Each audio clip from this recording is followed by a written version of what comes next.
ঢাকার ধামরাই উপজেলার বালিয়া ইউনিয়নের কালীঘাট এলাকায় এক পাওনাদারকে মারধরের অভিযোগ উঠেছে মসজিদের এক ইমামের বিরুদ্ধে।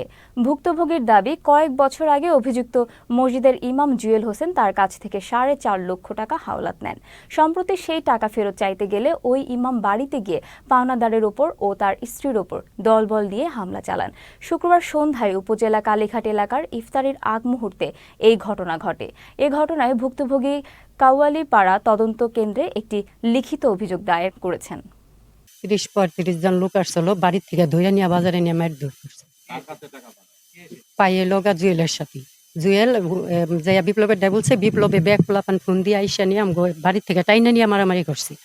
আজকে আমারে মারছে, ওই যে আমার বউরে মারছে, আমার পোলারে মারছে, তারপরে ওই যে আমার এক ভাইয়ের মারছে, যে একটা কথা বললো, তার মারছে, তার মায়ের মারছে, সবারে মারছে।